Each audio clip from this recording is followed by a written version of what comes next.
नमस्कार, मैं JDApuru.com में प्रवीण जाखड़ आपका बहुत बहुत स्वागत करता हूं। आज हम लोग आपके लिए लेकर आए हैं एक बहुत ही ज़रूरी मुद्दा, जिसको अगर आप अपना घर लेने जा रहे हैं, जिसमें अब फ्लैट शामिल है या विला शामिल है, अगर आप इनमें से कोई भी चीज़ लेने जा रहे हैं तो आज का वीडियो आपके लिए बहुत ही महत्वपूर्ण है। इसको शुरू से लेके अंत तक पूरा देखिएगा, क्योंकि आपको बहुत सारी ऐसी समस्याएं हैं जो आने वाले दिनों में फेस करनी पड़ेंगी।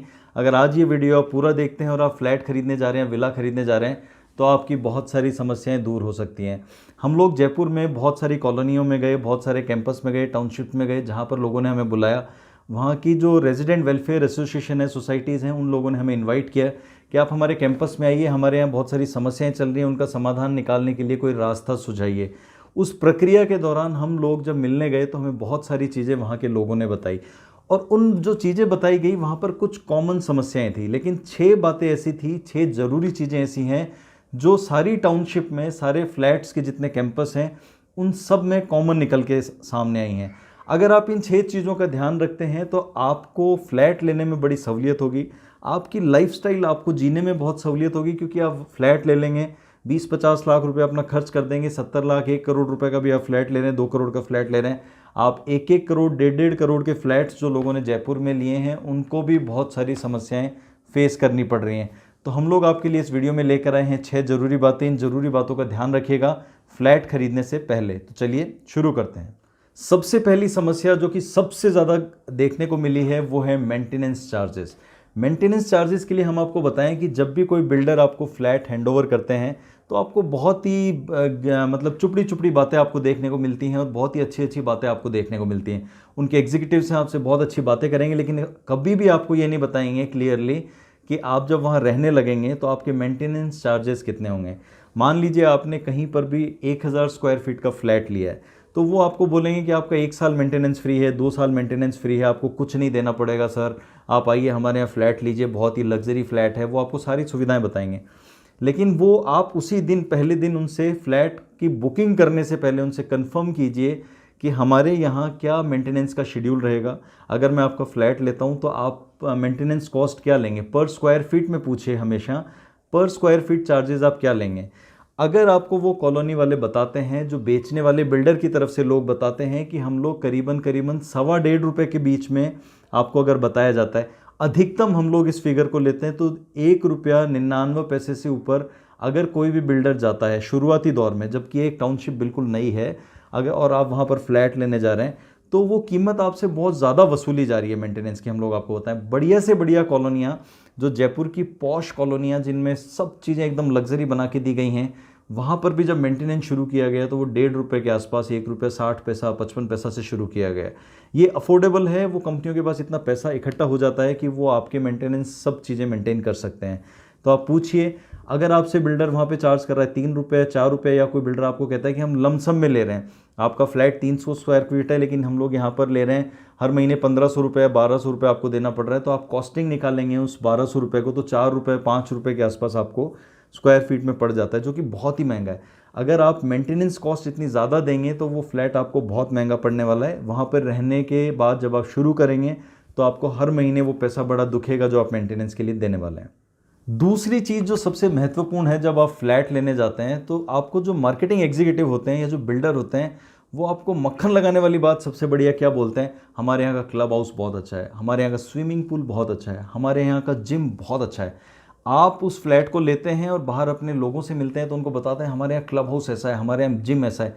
एक्चुअली में आप अपनी फैसिलिटीज़ को प्रमोट नहीं कर रहे हैं, आप उस बिल्डर की फैसिलिटीज़ को या उस बिल्डर के ब्रांड को प्रमोट कर रहे हैं। हम लोग जब अलग अलग कैंपस में गए और लोगों ने हमें बुलाया तो उन्होंने अपने क्लब हाउस हमें दिखाया, अपने स्विमिंग पूल हमें दिखाए, जो सूखे पड़े हैं बिल्कुल, क्योंकि एक स्विमिंग पूल को मेंटेन करने का खर्चा महीने का 20 से 30 हज़ार रुपये अगर आ रहा है, तो वो जो सोसाइटी है वहाँ पर, रेजिडेंट वेलफेयर सोसाइटी है, वो उसको अफोर्ड नहीं करती है। 300 फ्लैट हैं, 400 फ्लैट हैं, वो मना कर देते हैं कि भाई हम ये 20,000 रुपये अपने हर महीने के मेंटेनेंस से क्यों दें, क्योंकि मेंटेनेंस चार्जेस बढ़ जाते हैं। इसी तरह जैसे हम लोग देखें तो स्विमिंग पूल की तरह क्लब हाउस होता है, जिम होता है, इनकी लाइट का जो पैसा लगता है, आपका बिजली का खर्च आता है, आपको मेंटेनेंस का खर्च आता है, सफाई का खर्च आता है, वहाँ पे गार्ड का खर्चा आता है। ये सारे खर्चे जब आप रहने लग जाते हैं तो आपके वेलफेयर एसोसिएशन जो सोसाइटी होती है उसको महंगे लगने लग जाते हैं। इसी वजह से आप कहीं भी नोटिस कीजिए, जितने कैंपस हैं उनमें से बहुत सारे 50% से ज़्यादा ऐसे हैं उनमें क्लब फैसिलिटीज़, उनमें स्विमिंग पूल की फैसिलिटीज़ या उनमें दूसरी ऐसी फैसिलिटीज़ बंद पड़ी हैं, या वो कुछ समय चलाई जाती हैं शुरुआती दिनों के अंदर। उसके बाद में बिल्डर का भी इंटरेस्ट नहीं रहता, क्योंकि बिल्डर ने सारे फ्लैट बेच दिए होते हैं। साल 2 साल बाद में वो सारी चीज़ें आपके काम नहीं आती हैं। इसलिए सबसे महत्वपूर्ण ये है कि जो क्लब फैसिलिटी है, जो जिम फैसिलिटी है, स्विमिंग पूल या ऐसी कोई भी फैसिलिटी है, आप ध्यान रखिएगा कहीं बिल्डर उसको अपना माल बेचने के लिए आपको प्रस्तुत तो नहीं कर रहे हैं और आप उस चकाचौंध में कहीं पर आकर एक महंगे फ्लैट का सौदा तो नहीं कर रहे हैं। तीसरी चीज़, वाटर सप्लाई मैनेजमेंट आपको पहले दिन समझना बहुत ज़रूरी है। देखिए, ना केवल जयपुर में बल्कि देश के किसी भी हिस्से में इस समय पानी की समस्या बढ़ती जा रही है। पीने के पानी की समस्या अगर इसी तरह से बढ़ती गई तो हमारे हालात चेन्नई जैसे हो जाएंगे, जहाँ पर ट्रेनों से पानी पहुँचाया जा रहा है, समुद्रों के पानी को फिल्टर करने के जुगाड़ लगाए जा रहे हैं, बाहर से पानी पहुँचाया जा रहा है, पीने का पानी नहीं है, आधे शहर के पास पानी खत्म हो चुका है। सेम वैसी स्थितियाँ आपके जयपुर में भी आएंगी, दिल्ली में भी आएंगी, गुड़गांव में भी आएंगी, सब जगह आने वाली हैं और आ चुकी हैं। हम लोग कहें तो हम लोग जब अलग अलग कैंपस में गए तो वहाँ पर एक बहुत बड़ी समस्या क्या देखने को मिली, किसी कैंपस में 5 बोरवेल हैं, किसी में 15 बोरवेल हैं, किसी में 25 बोरवेल हैं, लेकिन या तो ज़्यादातर सूख चुके हैं या उनमें से 1-2 ही हैं जो वर्किंग हैं। अब होता क्या है कि शुरू में जब आप जाके रहने लगते हैं तो 20-50 फ्लैट मान लीजिए बुक हो गए और आपने वहाँ पे रह के शुरू कर दिया, लेकिन पूरे कैंपस में 200 फ्लैट्स हैं या 400 फ्लैट्स हैं। शुरू में तो पूर्ति हो गई क्योंकि आप लोग कम थे, जैसे जैसे क्राउड बढ़ता गया तो एक पूरा गांव की तरह एक कैंपस बस गया, वहाँ पे आबादी काफ़ी हो गई। मान लीजिए 400 फ्लैट हैं और हर घर में 3 से 4 लोग रहते हैं, तो 1200-1500 लोग आपके वहाँ पर कैंपस में रहने लग गए। अब आप शुरू में 5 बोरवेल का पानी 25 परिवार पीते थे, लेकिन बाद में हुआ क्या कि वो 1200 लोग उन 5 बोरवेल का पानी पी रहे हैं, तो डेफिनेटली वो पानी की कमी पड़ने वाली है। होगा क्या कि आपकी RWA जो एसोसिएशन होगी, आपकी रेजिडेंट वेलफेयर एसोसिएशन, उसको जो आप हर महीने मेंटेनेंस का पैसा देते हैं, जिसकी मैंने सबसे पहले बात की थी, 1.5 रुपया 2 रुपया जो आप देते हैं, अब आपके चार्जेस बढ़ने शुरू हो जाएंगे। यानी आपको हर महीने 2 की जगह 2.5 रुपया क्लेम करने लगेगा बिल्डर के यहाँ, या तो बिल्डर या फिर वो सोसाइटी, या जो बिल्डर की तरफ से नियुक्त सोसाइटी होती है वो आपको क्लेम करना लगेंगे। तो होगा क्या कि आपको पीने के पानी का एक्स्ट्रा पैसा हर महीने देना पड़ रहा है आपको। मतलब ये हर महीने पानी के लिए इतनी बड़ी समस्या क्रिएट हो जाएगी। जैसे हम लोग बहुत सारे कैंपस में गए मिलने के लिए, तो हमें कई फ्लैट ओनर्स ने बोला कि हम जिस बिल्डर से हमने फ्लैट लिया वो बिल्डर बहुत बड़ा नाम है, लेकिन काश हम हाउसिंग बोर्ड का ही फ्लैट ले लेते, कम से कम पानी के लिए तो परेशान नहीं होना पड़ता। तो जिस दिन आप फ्लैट लेने जा रहे हैं, बिल्कुल खरीदने से पहले साफ बात कीजिए कि हमें पानी कितना मिलेगा, कितनी सुविधा है, क्या वो प्रति व्यक्ति कितना रोज़ाना का कंजम्पशन हो सकता है, क्या यहाँ पे कैपेसिटी है, क्या हमें वहाँ पे टैंकर से पानी तो नहीं डलवाना पड़ेगा पूरी कॉलोनी के अंदर। अगर टैंकर से पानी डलवाने की व्यवस्था होती है तो डेफिनेटली आपके मेंटेनेंस चार्जेस बढ़ जाएंगे, तो आप बाद में परेशान होंगे। चौथी चीज़ जो बहुत ही महत्वपूर्ण है, फ्लैट लेने से पहले, विला लेने से पहले, आप जिस भी कैंपस में ले रहे हैं, जिस भी टाउनशिप में ले रहे हैं, वहाँ का सीवरेज ट्रीटमेंट प्लांट कैसा है, वहाँ के सीवरेज ट्रीटमेंट का मैनेजमेंट कैसा है, ये देखना बहुत ज़रूरी है। क्योंकि सेम पानी जो वाटर मैनेजमेंट आपने देखा, सेम अगर आपने सीवरेज ट्रीटमेंट प्लांट को पहले नहीं देखा, उसका मैकेनिज्म नहीं समझा, तो आपको समस्या ये आने वाली है कि फिर मेंटेनेंस चार्जेस आएंगे। जैसे बहुत सारे बिल्डर जो हैं वो क्या करते हैं, जब थोड़े शुरुआती दौर में कोई दिक्कत नहीं आती, लेकिन जब कैंपस पूरा भरने लग गया है, थोड़े दिन में, साल 2 साल में कैंपस आजकल भर जाते हैं, पूरी टाउनशिप भर जाती है, पूरे फ्लैट्स भर जाते हैं, लोग वहाँ आ जाते हैं। अमूमन किसी भी टाउनशिप में जो अच्छी चल चुकी है उसमें 10-15% फ्लैट हैं जो अमूमन खाली रहते हैं। लेकिन अगर आपने सीवरेज पे ध्यान नहीं दिया तो आपको समस्या क्या आएगी, आपके सीवरेज टैंक फुल होने शुरू हो जाएंगे और बिल्डर करेंगे क्या, या जो मेंटेनेंस सर्विस जो बिल्डर की तरफ से प्रोवाइडेड है या आपकी जो वेलफेयर सोसाइटी है, वो उस गटर के पानी का क्या करेगी, उसको टैंकरों से भरवाएगी और बाहर फेंकवाएगी। देखिए, पॉल्यूशन कंट्रोल बोर्ड का नियम है कि बिल्डर को अनुमति तभी दी जाती है फ्लैट बनाने की या विला बनाने की या कैंपस को डेवलप करने की, जब वो अपना सीवरेज ट्रीटमेंट प्लांट को इस तरह बनाए कि उसमें जो वेस्ट वाटर है वो सारा का सारा वो उसी कॉलोनी में खपाएगा, या वो वहाँ पे जो उसका ट्रीटमेंट प्लांट लगा रहा है उसको ट्रीटमेंट करेगा। एक भी टैंकर बाहर नहीं जाना चाहिए। अब होता क्या है, ज़्यादातर कैंपस में हम लोग जब गए तो हमें पता चला है कि वहाँ की जो सोसाइटी है वो टैंकर भर भर के हर महीने 5-5, 6-6 लाख, 2-2 लाख, 3-3 लाख क्लेम करते हैं। वो क्लेम आपके ऊपर उसका वजन आता है, वो सोसाइटी को मेंटेनेंस चार्जेस में वजन पड़ता है, वो गटर का पानी टैंकर भर के बाहर फेंकवाते हैं। पहली चीज़, इसमें कानून का उल्लंघन होता है क्योंकि कानून इजाज़त नहीं देता कि आपके कैंपस का गंदा पानी बाहर कहीं फेंका जाएगा, ये बेसिकली इलीगल है। दूसरी चीज़, अगर वो टैंकर भर भर के बाहर जा रहा है तो वो टैंकर भरने के चार्जेस जो हैं वो आपकी मेंटेनेंस सोसाइटी जो है वो आपसे चार्ज करेगी, तो आपके ऊपर बर्डन बढ़ता जाएगा।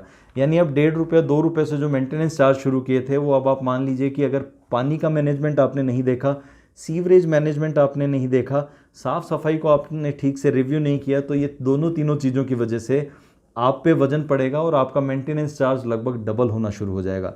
फिर आपके कॉलोनी में डिस्प्यूट शुरू होंगे। आए दिन जयपुर में बहुत सारे टाउनशिप ऐसी हैं जिनमें रोज़ाना डिस्प्यूट्स हो रहे हैं। हमारे पास बहुत सारे कैंपस के रोज़ाना डिस्प्यूट्स के वीडियोस हमें लोग भेज रहे हैं कि आज हमारे कैंपस में ये डिस्प्यूट हो गया है, ये लड़ाई हो गई है, क्योंकि मेंटेनेंस चार्जेस हमसे ज़्यादा लिए जा रहे हैं, उसको लेके रोज़ पंगे हो रहे हैं। तो आप इससे बच सकते हैं। सीवरेज ट्रीटमेंट प्लांट का आपको शुरू से ही रिव्यू कर लेना चाहिए। पांचवी चीज़ जो बहुत ही महत्वपूर्ण है, आपकी कॉलोनी का, आपके कैंपस का रेजिडेंट वेलफेयर एसोसिएशन कब बनेगा या सोसाइटी का डेवलपमेंट कब होगा। देखिए कई बारी क्या होता है कि बिल्डर आपको बोलेगा नहीं नहीं, जैसे आप रहने लगेंगे तो हम लोग आपको सोसाइटी तो आपको ही मेंटेन करनी है, आप लोग अपनी सोसाइटी का गठन कर सकते हैं, और आजकल लॉ में भी ऐसा आ गया है कि आप उसका गठन कर पाएंगे, बहुत ही साफ़ सुथरे से आप उस कॉलोनी को चला पाएंगे, कोई दिक्कत नहीं आएगी। लेकिन देखने वाली बात यह है कि जब आप फ्लैट लेते हैं, मान लीजिए एक कैंपस है, एक टाउनशिप है, उसमें 200 फ्लैट्स हैं। बिल्डर से जब आपने फ्लैट लिया तो बिल्डर ने आपसे 1-1 या 1.5 लाख रुपए शुरुआती दौर में मेंटेनेंस के नाम पे ले लिया। अब वो फंड खड़ा हो गया 3 करोड़ रुपए या 2 करोड़ रुपए या 4 करोड़ रुपए इकट्ठा हो गया। अब ये 4 करोड़ का ब्याज इतना आता है कि वो आपकी कॉलोनी का शुरुआती दौर में मेंटेनेंस हो जाता है। लेकिन होता क्या है कि बिल्डर इस जो पैसा होता है, फंड होता है, इसको अपनी कमाई का एक जरिया बना लेता है। ये फंड मिसमैनेज हो जाता है, बिल्डर उसको यूज़ कर लेता है, कोई ऑडिट रिपोर्ट्स, कोई डिटेल्स, कोई अकाउंट्स आपको दी नहीं जाती है। ज़्यादातर कैंपस में प्रॉब्लम क्या आ रहे हैं, जहाँ पर हम लोग गए हैं, लोगों का कहना है कि 2 साल हो गए, 3 साल हो गए, 4 साल हो गए, बिल्डर ने आज तक हमें हिसाब किताब नहीं दिया। रेजिडेंट वेलफेयर एसोसिएशन बन चुका है, सोसाइटी हमारी काम कर रही है, लेकिन उसके बावजूद बिल्डर की तरफ से जो रिस्पॉन्स है वो उस अकाउंट्स का बिल्कुल नहीं दिया जाता है, या वो जो सोसाइटी है, मेंटेनेंस सोसाइटी है, वो वहाँ रहने वाली जनता को बिल्कुल नहीं बताती है कि हमने किस मद में कितना पैसा खर्च किया। ट्रांसपेरेंसी लेवल लगभग ज़ीरो है। इससे नुकसान क्या होता है कि आपका पैसा कहाँ पर खर्च हो गया आपको पता नहीं है। जिस दिन आपने रेजिडेंट वेलफेयर एसोसिएशन बनाया, सोसाइटी अपने यहाँ डेवलप करी और अपने हाथ में पूरा जिम्मा ले लिया, उस दिन बिल्डर आपसे जो 3 या 4 करोड़ रुपए है उसको खुर्द-बुर्द करके आपको कागज़ सौंप देगा कि सारा पैसा तो हम आपके लिए लगा चुके हैं, आपके मेंटेनेंस में हमने खर्च कर दिया है। तो आपके हाथ में, आपकी सोसाइटी के हाथ में कुछ भी नहीं आने वाला है और आपको नुकसान होने वाला है। शुरुआती दौर में ही इस चीज़ को जांच लीजिए, अच्छे से परख लीजिए और इसको पूछ के ही फ्लैट लीजिए, इसके बिना मत लीजिएगा, वरना आए दिन कैंपस में लड़ाइयाँ होंगी और आप उस लड़ाइयों का हिस्सा बनने वाले हैं, आप परेशान हो जाएंगे। छठी और महत्वपूर्ण चीज़ है ट्राई पार्टी एग्रीमेंट। हम लोग कहें तो ये जो पांचों चीज़ें मैंने आपको बताई हैं, ये उन पांचों पे भारी पड़ने वाली चीज़ है। जब आप फ्लैट लेते हैं तो बिल्डर के एग्जीक्यूटिव या बिल्डर आपको बहुत अच्छी अच्छी बातें करेंगे और वो आपको कभी भी ये नहीं बताएंगे कि ट्राई पार्टी एग्रीमेंट, जो आपको एक लीगल दस्तावेज दिया जा रहा है, उसमें क्या सिग्नेचर करवाए जा रहे हैं। ट्राई पार्टी एग्रीमेंट में हर एक चीज़ लिखित में आपको बिल्डर को देनी होती है। बिल्डर आपसे साइन करवाते हैं तो वो हर चीज़, मेंटेनेंस के बारे में भी उसमें लिखा होता है, वाटर मैनेजमेंट के बारे में लिखा होता है, ड्रेनेज के बारे में लिखा होता है, सीवरेज के बारे में, हर चीज़ वहाँ पर मेंशन होती है। वो मेंटेनेंस कैसे करेंगे, वहाँ पे प्लम्बर की ज़रूरत पड़ेगी तो क्या होगा, सब चीज़ें होती हैं। सड़क का निर्माण कौन कराएगा, पानी की डिमांड अगर कम हो गई है, डिमांड बढ़ गई है तो पानी की सप्लाई कैसे करवाएंगे, सारी चीज़ें। आप देखिए ट्राई पार्टी एग्रीमेंट में उस आपके फ्लैट से रिलेटेड जितने भी नियम हैं उनको पहले ही, फ्लैट लेने के लिए पेमेंट करने से पहले उनको पढ़िए। क्योंकि हम लोगों ने कैंपस में गए तो लोगों ने हमें अपने ट्राई पार्टी एग्रीमेंट दिखाए।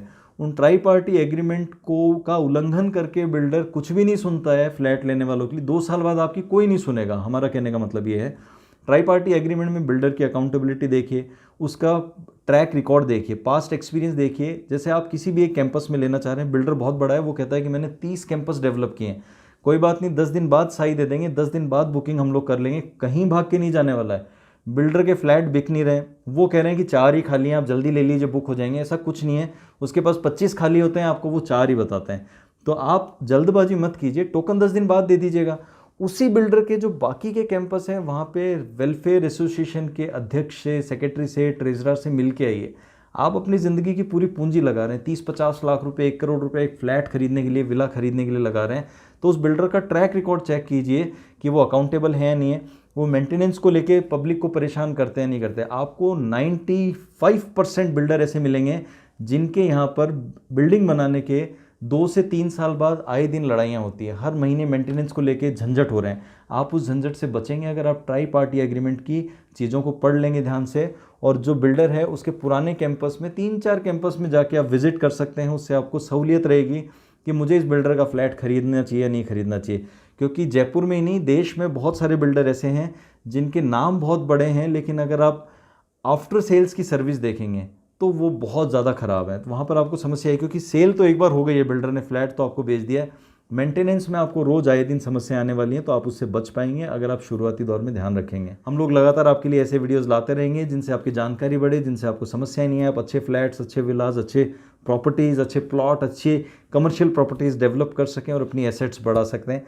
अगले वीडियो में फिर मुलाकात होगी। नमस्कार।